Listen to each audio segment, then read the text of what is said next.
G'day everybody, Matt Ellis with you for the latest edition of the Cricket Library podcast, and today a very special treat for you as we sit down with Patrick Farhart. Patrick is a renowned physiotherapist who's worked with some of the best cricket teams around the world for a number of decades. We'll hear his origins for his love of the game, and we'll take a look at his surprise call-up to be a physio for the Australian team in 1989 on the memorable Ashes tour. We look into things like what makes a successful team, we hear about his work with Cricket New South Wales at the moment, and we find out how he manages his time away on the road. It's a chat that you need to listen to. Sit back, relax and enjoy the Pat Farhart story on the Cricket Library podcast. It's a very warm welcome to the Cricket Library podcast. Patrick Farhart, thanks so much for joining us. Thank you for having me, Matt. It's a real thrill for me to be able to chat with you and give you the opportunity to share some of your story about your involvement in cricket. And cricket's taken you all over the world. And I'd really love to start by asking you, what are the origins of your passion for cricket? Where was the flame first lit for you? Sorry. Okay. I grew up in Campsie to parents who emigrated from Lebanon when they were very young.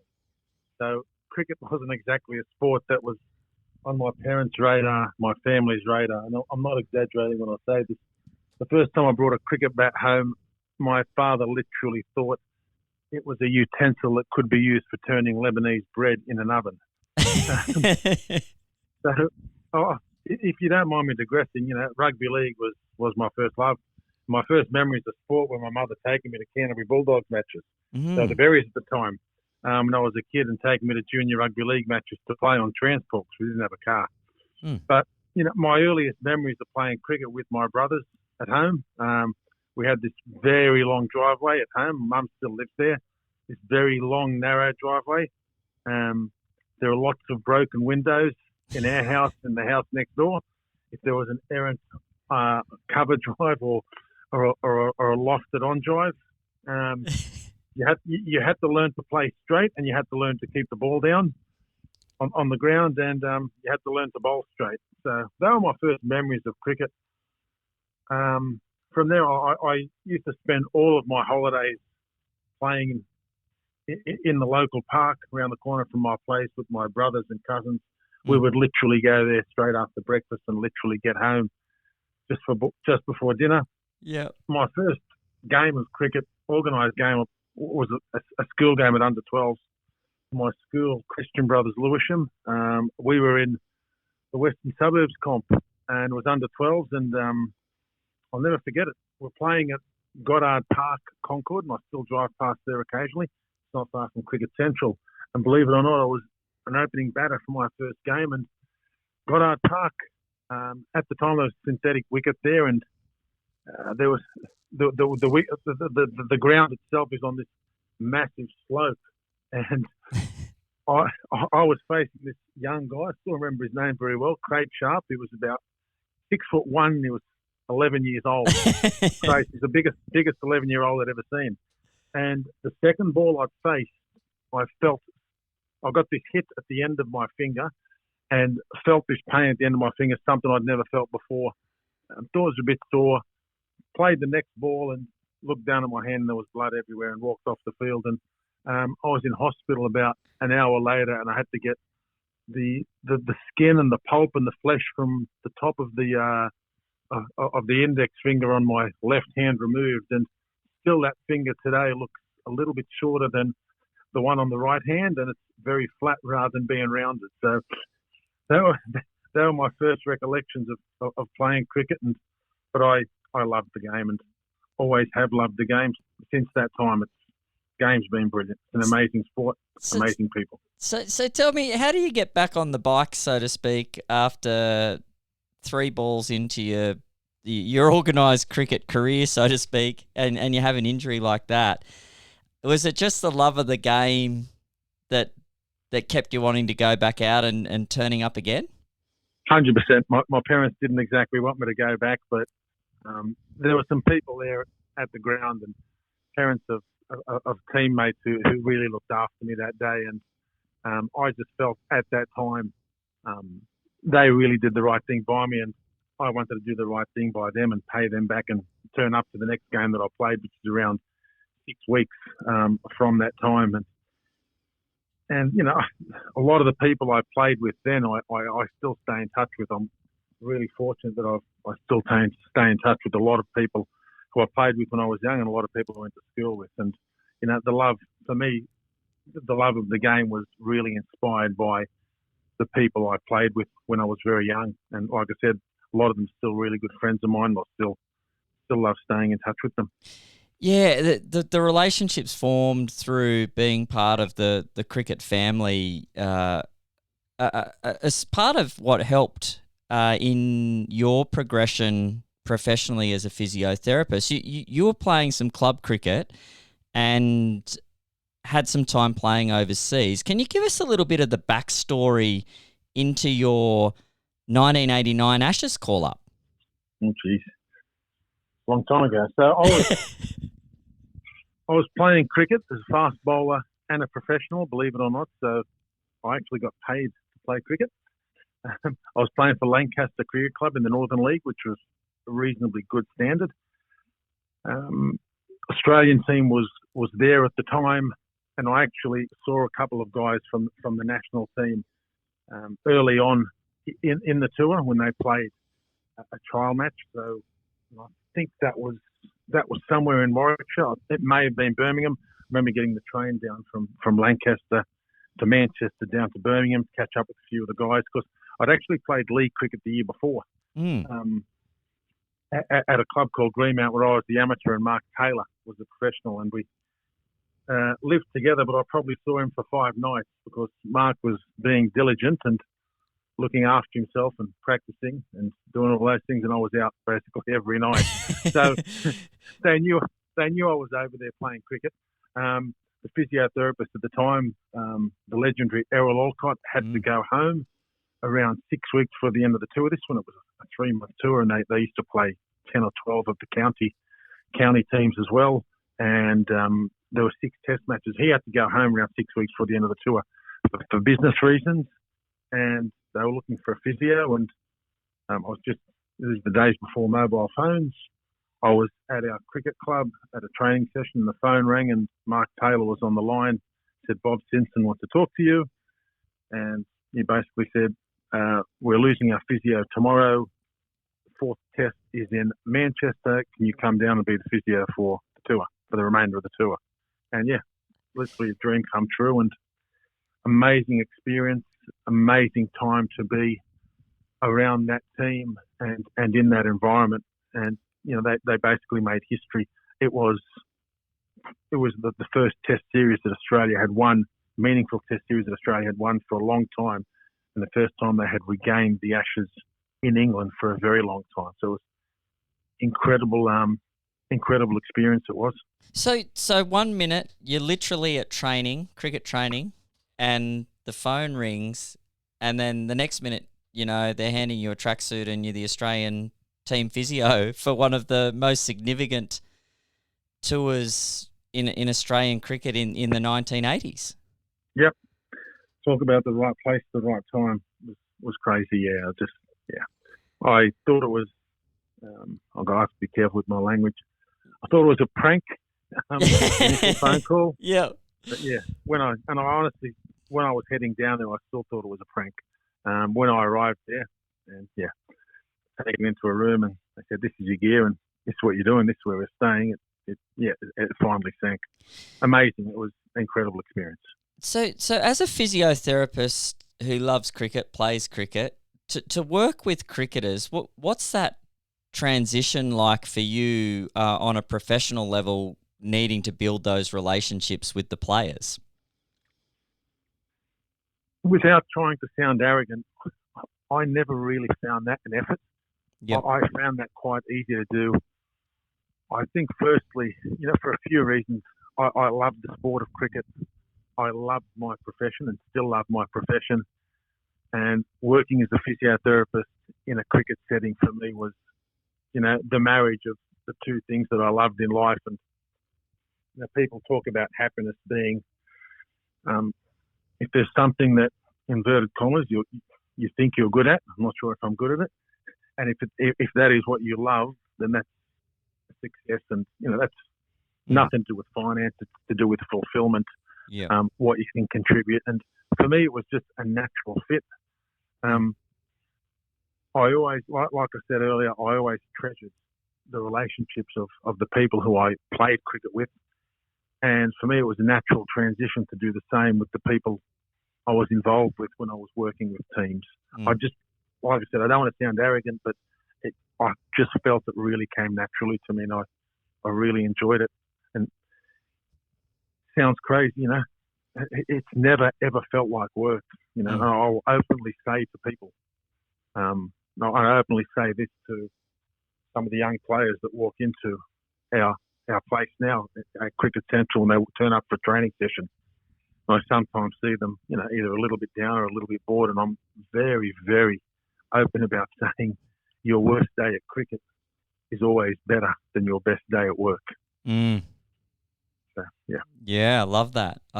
And getting to work with elite level teams, you would have seen different cultures, different environments. New South Wales, highly successful there for a number of years when you were involved back in the 90s. And then you had input there with the Sydney Sixers when they won the first BBL, and time with the Indian national cricket team as well as the Australian cricket team at different periods. For you, what have you learned about what contributes to a successful team by being in those environments? What are the measures, or what are the traits of those groups that make them so successful? Yeah, transparent, open, honest, two-way communication. Safe environments where people are able to express opinions, without being judged. Environments where, younger players aren't intimidated by more senior players. But in saying that, you're also having senior players who will assume leadership roles and who are committed to leaving a legacy and creating a better environment for that group of players that will follow them eventually, in comparison to, the setting and the environments that they came into. There's lots of things. Senior players particularly, junior players will always crave structure and direction, but senior players also do crave that. Coaches who provide that are valued.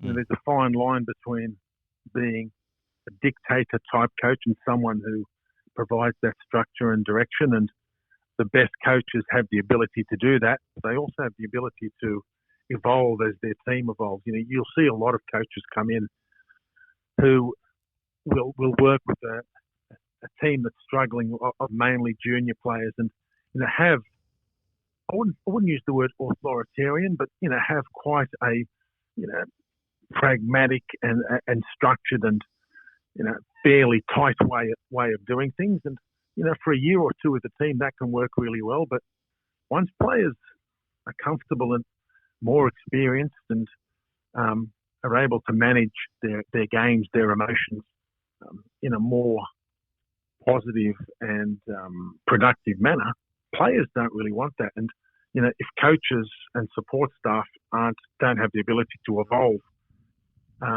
in their delivery and their styles with their team, they often find themselves in a difficult position. So it's not easy being a high level coach and being a career coach in cricket. There are very few.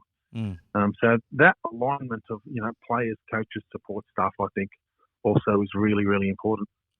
Yeah. And who have been some of the better leaders that you would have seen in action from a from a playing perspective who've been able to sort of help lead from the front, setting that culture and that tone? From a playing perspective, Mark Taylor and Steve Waugh, and they did it quite differently though. Mark Taylor has this reputation around, being, a very statesman, and it's well deserved, a very statesman type figure, and a very accommodating and, I wouldn't say soft person, but a very polite and jovial person. But when someone needed to be brought into line, he did that very effectively and in a very constructive manner, in a very quiet manner as well. He would often discipline players who needed disciplining, but he would always do it behind closed doors. He would always do it in a very constructive manner, and he'd do it to get the best out of players. His attitude was a little bit around younger players. I wouldn't say sinking or swimming, but, learning on the job and, having to learn from the school of hard knocks. Where Steve Waugh was a little bit more hands-on with younger players. The way he interacted with players like, Matthew Hayden, Michael Kasprowicz, Andy Bickle, Justin Langer. He was very, very hands-on when they were early on in their careers, and that group of players and others, very young players who were in the team at the time, are forever indebted to him for the way that he managed them and led that team. So they were two very, very different approaches, but two very successful approaches. Yeah, all different reasons.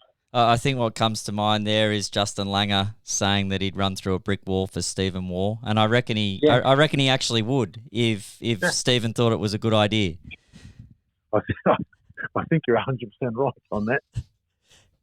Now, what about when it comes to managing player expectations around injury? You would have had thousands of different scenarios where players have got niggles, players have got more serious injuries, and every player wants to play, right? So as a physio, can you give us an example of maybe having to beat the clock to get someone ready for an important game and what's involved in something like that?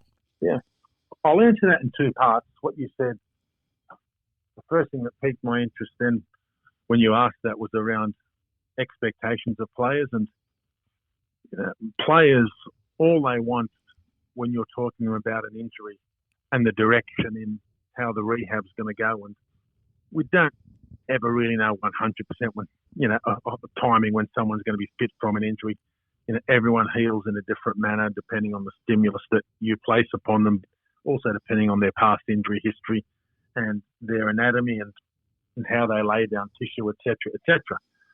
But all players want is the truth around expectations with, what rehab's going to involve, when they're likely to get back, and really importantly, what the risks are of returning it X number of weeks, Y number of weeks, Z number of weeks, and what that may mean in the future. So when you do that, you can start to, take some decisions that are shared, collaborative, and, you can embark on this, sounds a little bit fluffy, but you literally have to embark on this journey together with the player, particularly when you're looking to get someone fit prior to what the science says you should be getting someone fit. So an example of that would be Steve Waugh. I'll call it a grade 2 hamstring. It was. Yep. And the racing against the clock to get him fit in a Shield match in Adelaide 14 days after the injury, so that he could prove fitness for a subsequent test match that I'm not going to take credit for, that he did very well in. But, that involved all of those things. And you know what? If I look back now, with the science we have now, the evidence we have now, and the knowledge we have now, would I have treated it the same now as what I did then? I'd say probably not. Yeah. So, we probably got away with one there. Stephen always said, he did remember, and I do remember there, got nothing against journalists, but we were both of the opinion that there was a significant body of Australian cricketing journalists who wouldn't have been too upset if he'd re-injured the hamstring during the Shield match, because it would have given him another story. So Yeah. his commitment to that cause, once we explained the expectations and that there was a significant chance of re-injury, he was incredible. He was amazing.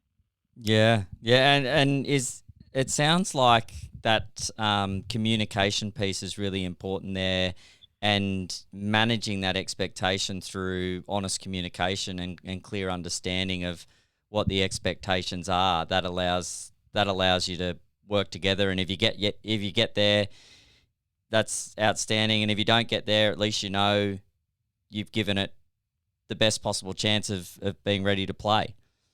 100%. Yeah, couldn't agree more. And that's basically the approach we took, yes. Now, you're away from home at the moment, and you spend a lot of time away from home pursuing your passion, pursuing your dream. How have you found managing that and having time away and trying to maintain good relationships with the people most important to you? It's a lot easier now than what it used to be. With technology, FaceTime, it's so much easier now. But it's always been around a few things. And I know it's a bit of a cliche, but checking in regularly, really making an effort, a real conscious effort. It's not about being away for me. It's more about the person you are when you're actually back at home. You have to really consciously make an effort to switch off from work, and you almost have to make it a habit, because it's so easy to get caught up in the bubble of sports and professional sport and be totally consumed by it and have your entire life and worth and persona defined by it. So, when you get home, you've got to exit that persona when you're with family and be a partner, father, son, brother, etc. You can't be the same person you are at work as what you are at home. And for me, what a real big thing for me has been, not taking work problems into personal conversations. And when you are on the road, not taking work problems back into your room when you're alone in your room, because it's so easy again to be totally consumed by that. So it's part of it's around frequent, regular communication when you're away. But for me, the biggest part has been when you are actually at home, not being the physio, being dad, being the partner, etc., etc. Yeah, that's really interesting, and something that you've been able to sustain for a number of years. So you've probably had a lot of practice. Too much practice, mate. Now you mentioned your heritage, your Lebanese heritage, and growing up in Australia.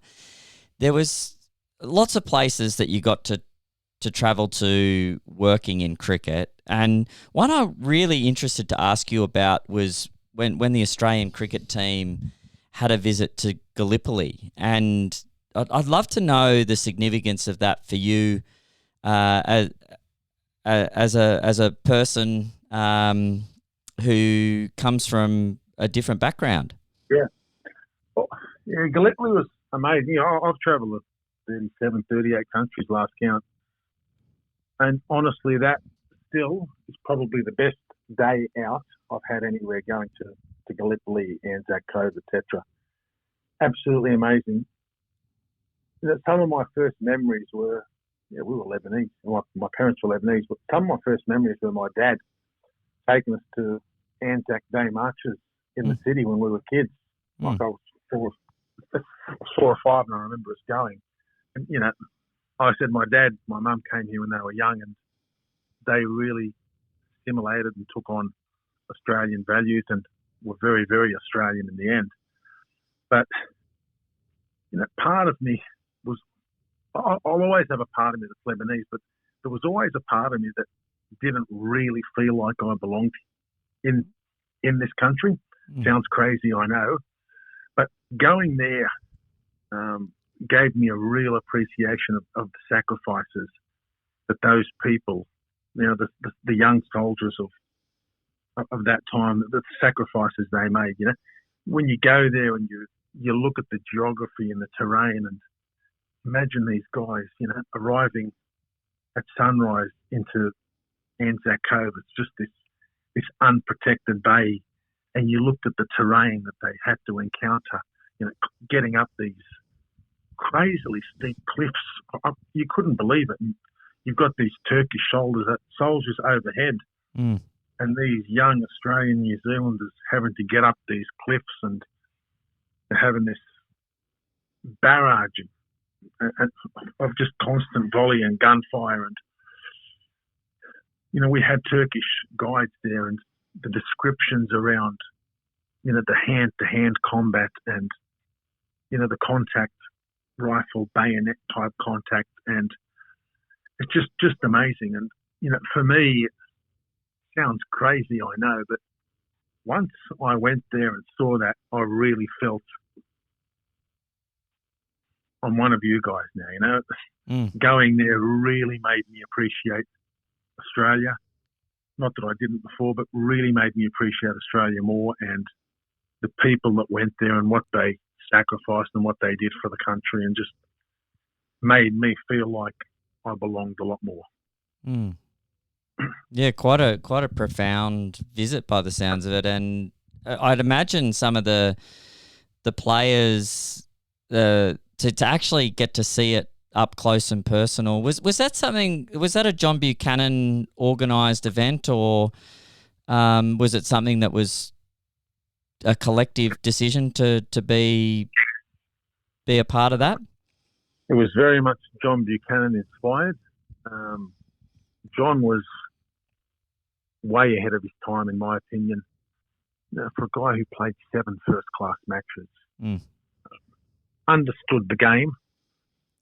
He will always say he was never a great technical coach, but he understood his strengths and his limitations, but he also understood the strengths and limitations of the team that he was working with. And he was smart enough to understand that, Steve Waugh, Shane Waugh, and Mark Waugh, they don't need technical coaching from him.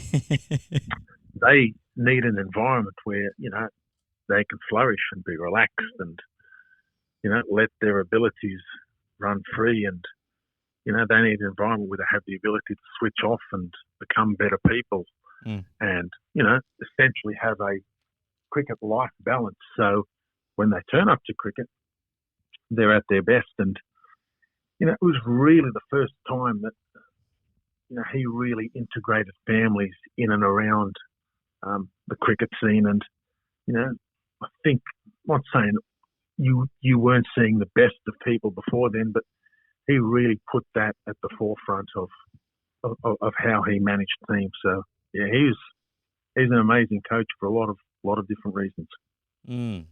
And left a legacy in Australian cricket. A very, very successful group of players in that era.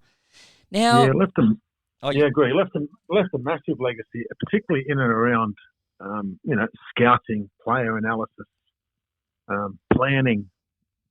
Not saying those things weren't happening before him, but he was the first person that really formalised all of these things, and that legacy has certainly continued. And Australia still leads the way comfortably in those facets, I think. Well, he was one of the early advocates for learning the skills with your non-dominant hands. Yeah. A lot of interesting ideas. Yeah. Amazing man. Now, India, an amazing place. I've never been to India myself, but I know we have a bit of an audience over there, and they love their cricket. Tell us a little bit about the IPL and your time working in amongst the biggest 2020 competition in the world. It's an amazing competition to be part of. I know this sounds cliched, but the sights, the sounds, the buzz, the atmosphere is next level. The passion of the supporters, the passion of the people in and around the game. I wouldn't call it the intrusion of the media, certainly not intrusion, but the interest of the media, their ability and desire to, look at every facet of the game and look at every facet of the people playing the game, working in the game and involved with the game is totally next level. Obviously, the IPL has just changed the way that people play. The T20 format's changed the way that people think about the game. It's changed everything around the game with regards to TV rights, how players are aligned with teams.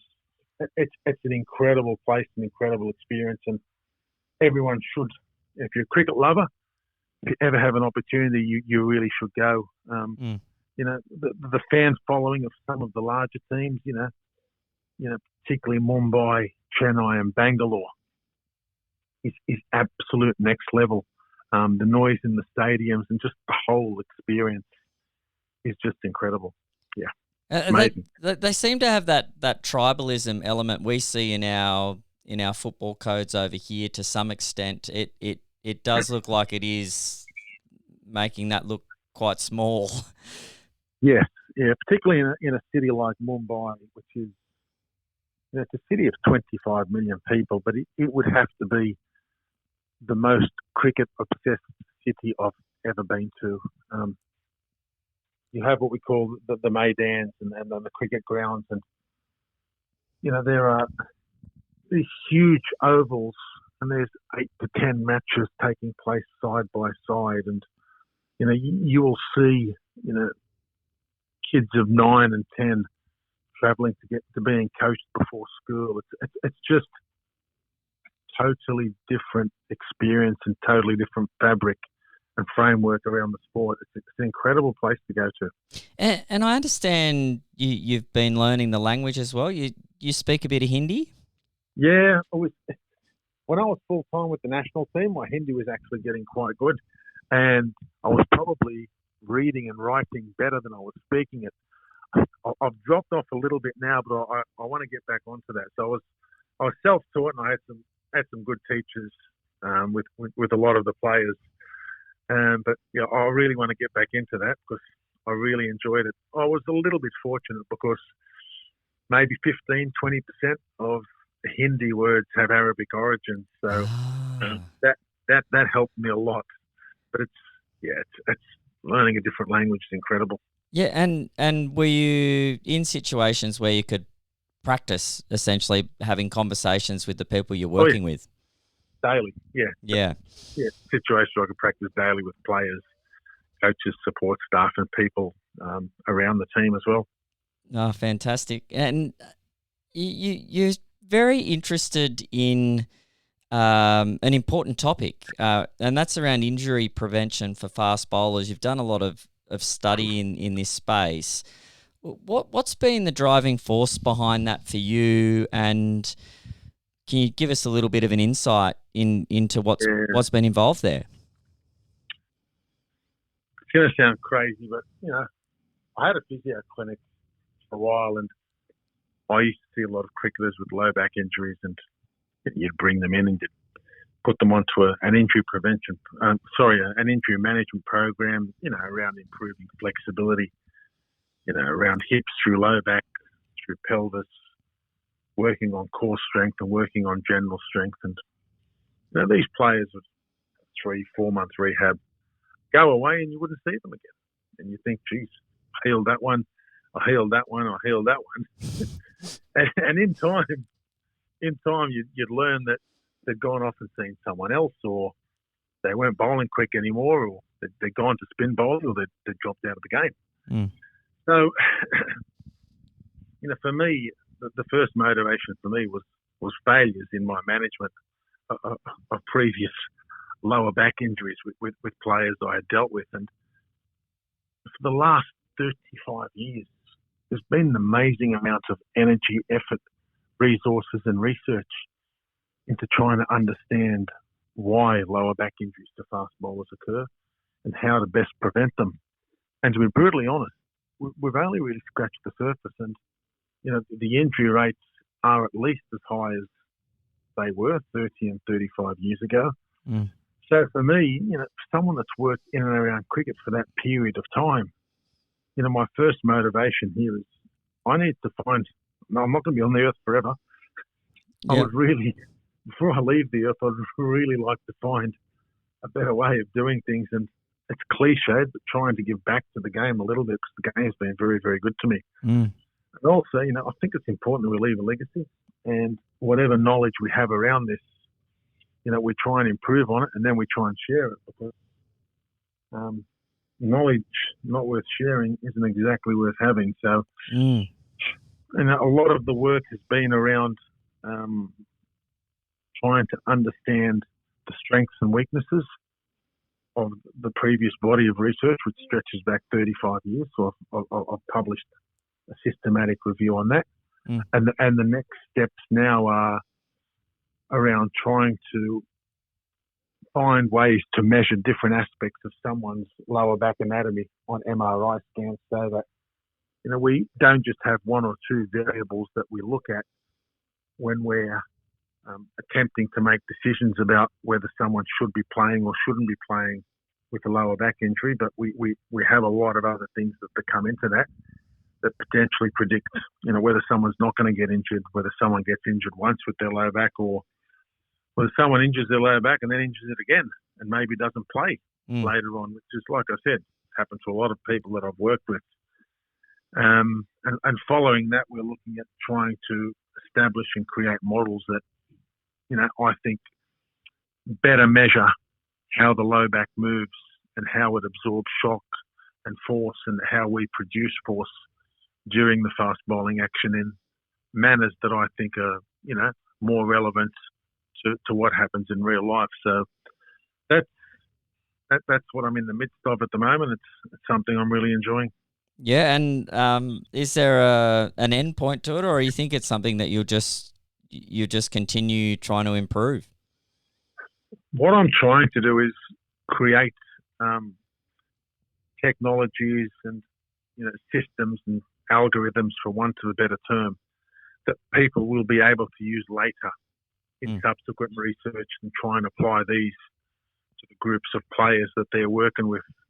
Because, what predicts injury in one group of players in a particular season at a particular point of those players' careers doesn't necessarily predict what will happen in subsequent players in different settings and in different points of their careers. So for me, what's important is having the ability to create measures that are accurate, that are reliable, and actually represent what's happening in the real world rather than in a laboratory setting. So it's very, very much trying to set foundations for what people can do later. Yeah. Oh, fantastic. And you're back at Cricket New South Wales. You spent a lot of your career as a physio working at Cricket New South Wales, and you're back in blue, so to speak. Can you give us a bit of a window into your current role at Cricket New South Wales, and just let us know what you're up to? Yeah, so my current role is, when I came back in the Cricket New South Wales, I came back as head of sports science, sports medicine. So that was an operational and strategic role around improving, managing, leading, and setting up optimal structures for prevention of injury, management of injury, and maximisation of physical performance outcomes. And was looking after doctors, our physiotherapists, strength and conditioning coaches, psychology professionals, nutritionists, and our performance analysis department that has the data science component to it. So I really, really enjoyed that role, but that role in the last few months has morphed into a performance director role that involves still heading up sports science and sports medicine, but having a little bit more administrative help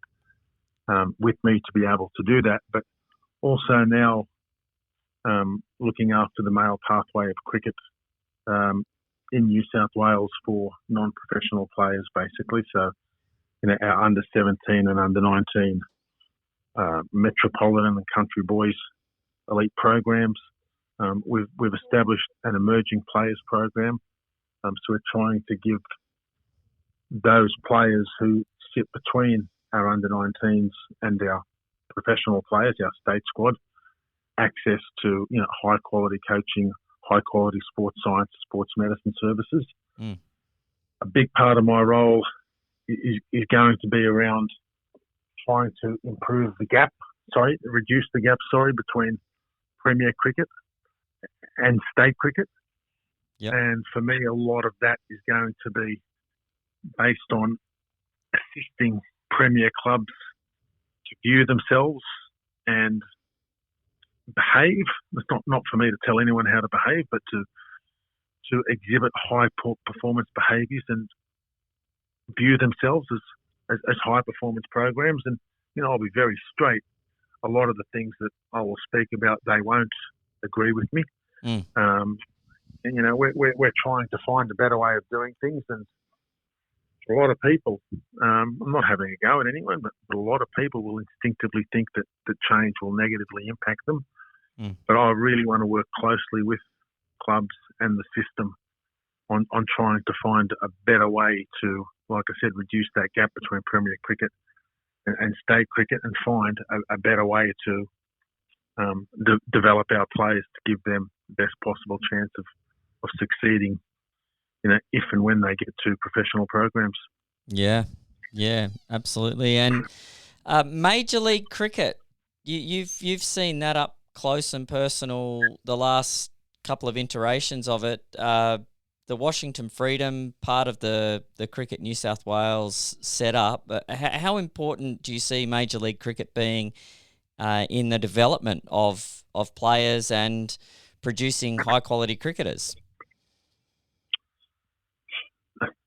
For me, USA is, I think it's it's one of the last large frontiers, almost the final frontier for cricket to get into. There is a large expat South Asian population in the US, and I'm sure they won't mind me saying this, that is, reasonably affluent. If you look at average household incomes in the US based on demographic by nationality, the Indian demographic comfortably has the highest household income. So there are a lot of people there who are quite wealthy, and that has been reflected in a lot of those people in the US taking ownership of Major League Cricket franchises. And for me, I think the US has huge potential in the development of players. There are so many players from around the world want to play in America, but for so many reasons. It's just such a new environment, and it sounds silly. It's the US. There are so many things to do. It's just an incredible place. Last year, the guys who go over there love America, love the golf courses, love going to baseball. It's incredible. You look at the fan experience. We went to watch the Texas Rangers this year. We watched Houston last year in baseball, and just what they are able to do for their fans is incredible. You also look at baseball as well, and the level of analysis and deep diving into statistics. And I'm not saying that this is the be-all and end-all in cricket, but the way they are doing that has huge potential to affect, how we identify players, recruit players in our sport, and also, how we plan our analysis and strategy during matches. So, whether we like it or not, the game is changing very, very quickly. Players have opportunities now that no one would have thought would have been imaginable 20 years ago.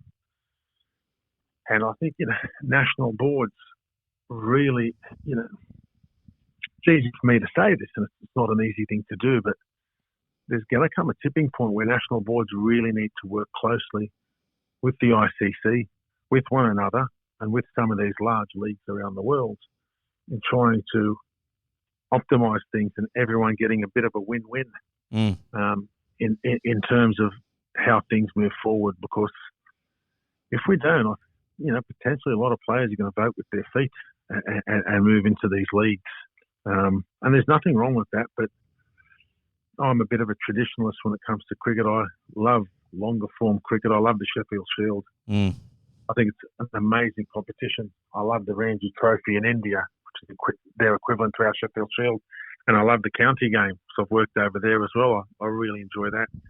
And for me, Test cricket is, I'm not going to call it the purest form of the game. For me, it's the ultimate form of the game. I love it. So whilst franchise leagues around the world have an incredible and amazing role to play in looking after players, popularising the game, and, improving skill sets of players who play the game. And you'll see a lot of these skill sets now that people learn and practice in T20 cricket, and they're using those in Test cricket. It's got a huge role to play. I remember poor Mike Gatting, feel sorry for the guy, in the 1987 World Cup. Yeah. Played a reverse sweep and got out and was vilified for 10 years after that. But now someone does that in a Test match and someone will say, yeah, he's done the wrong thing, but they forget about it in 5 minutes. Poor Mike Gatting was vilified for 20 years around that. So it's certainly changed the game. But for the better. As I said, I'm very much a traditionalist, but what T20 cricket has done for cricket is amazing. It's incredible. 100% agree.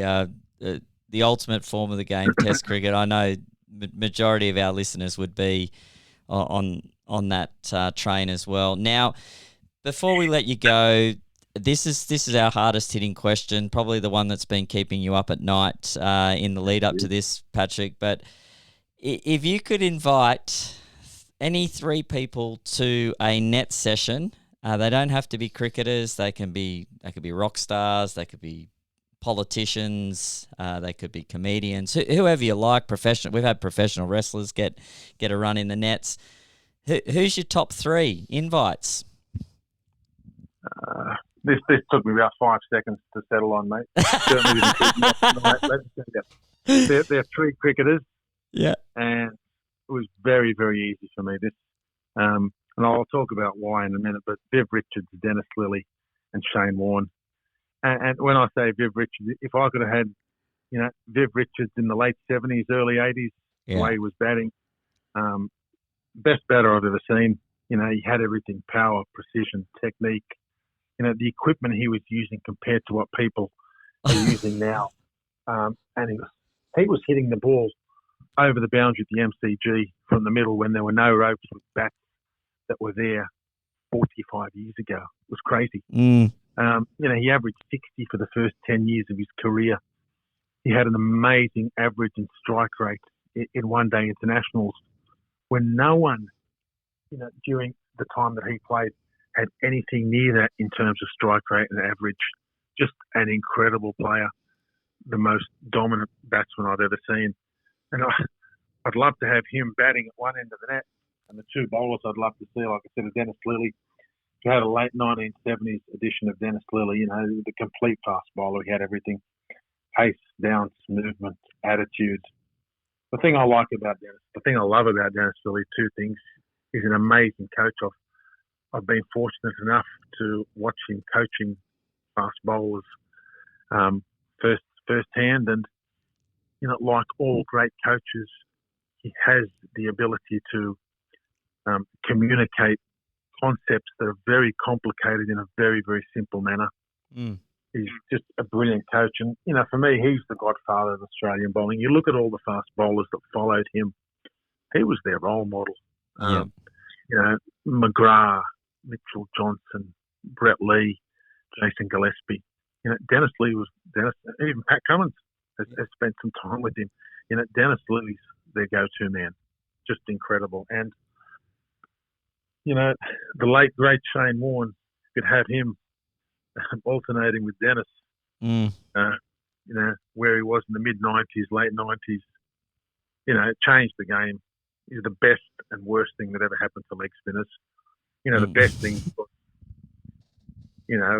people understood that what leg spin could do, particularly in short form cricket, and how important they were. But again, it was the worst thing for leg spinners because until Shane Warne came along, captains and coaches and spectators used to tolerate, one loose ball and over from a leg spinner who got hit for 4, and no one ever said anything about it. But once this bloke played and had this level of accuracy and deception and variety, and the way he was turning the ball, he just set a new standard. And you feel sorry for the leg spinners that have come after him. And he just had this amazing level of skill and perseverance and determination and will to win.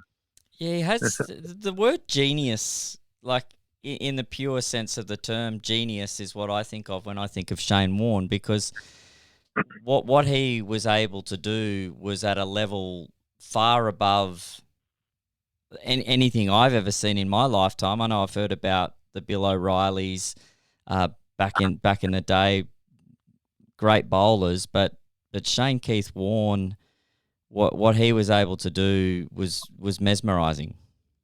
Incredible, mate. Absolutely amazing. What he could do was scary. So, yeah, it was just a totally different level. Just incredible. So, for me, if you had those three in a net, just that combination and confluence of skills and the contest and the competitiveness, that would be amazing. I also think it'd be not that we want to promote unhealthy behaviours, but I think it'd be a good drinking. It'd be a good fun drink after a session as well with those three, I think. Yeah, it'd be good. But, good post-session debrief. I would have thought so, but that would be incredible. Are you getting a shiny new pill in your hand and sending a few down as well? Definitely see how. No, not there, mate. Not there. Imagine bowling a Pete Richards, my goodness. What a player. He was something else, man. There have been so many great players that have followed him. But for me, he's still the best I've seen. Yeah. Yeah, and the swagger. He just... Incredible, mate. King of cool. Amazing. Yeah, incredible.